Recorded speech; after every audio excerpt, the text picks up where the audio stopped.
नमस्कार, स्वागत है आपका फोर साइड्स टीवी में। मैं हूं आपके साथ आशुतोष।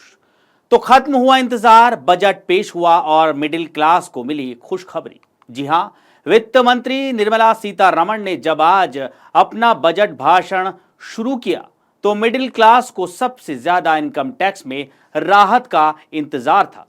बजट भाषण खत्म करते वक्त वित्त मंत्री उनकी मुराद पूरी कर गईं और अब देश में 12 लाख रुपए तक की इनकम टैक्स फ्री कर दी गई है। देश के सैलरी मिडिल क्लास को बड़ी राहत देते हुए वित्त मंत्री निर्मला सीतारमण ने अपने बजट भाषण में ऐलान किया कि न्यू टैक्स रिजीम के तहत अब 12 लाख रुपए तक की इनकम टैक्स फ्री होगी।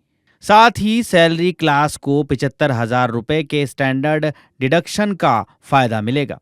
इस तरह उसकी टोटल 12.75 लाख रुपए की सैलरी टैक्स फ्री होगी।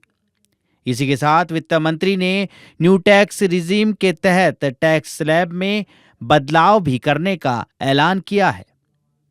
नई टैक्स स्लैब में सरकार 4 लाख रुपए तक कोई टैक्स नहीं लेगी, जबकि 12 लाख रुपए तक की इनकम पर जो टैक्स बनेगा उस पर आम आदमी को टैक्स रिबेट मिलेगी।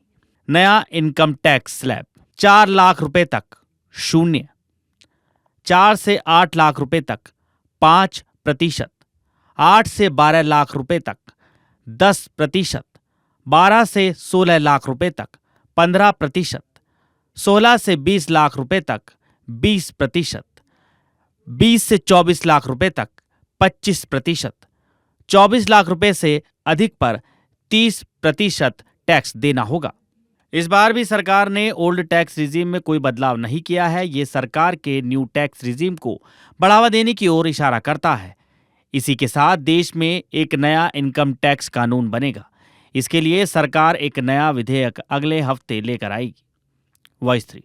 देश में अभी 1961 का इनकम टैक्स कानून लागू है। बजट 2020 में सरकार ने इसी कानून के तहत एक नई टैक्स रिजीम लागू की थी, लेकिन जुलाई 2024 में पेश किए गए बजट में सरकार ने साफ कहा था कि देश में इनकम टैक्स कानून को बदलने की जरूरत है। इसके लिए एक समीक्षा कमेटी बनाई गई थी। अब उसी के आधार पर सरकार ने नया बिल लाने का ऐलान किया है। इससे बनने वाला इनकम टैक्स कानून देश में 1961 के कानून की जगह लेगा।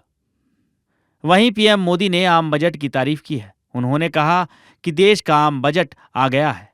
प्रधानमंत्री नरेंद्र मोदी ने इसे आम आदमी पार्टी का बजट बताया है।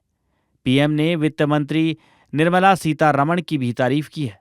पीएम मोदी ने कहा, यह बजट मिडिल क्लास की जेब भारी करेगा और आत्मनिर्भर भारत अभियान को तेजी देगा। खबरों में रहना है अपडेट, तो देखते रहिए फोर साइड्स टीवी।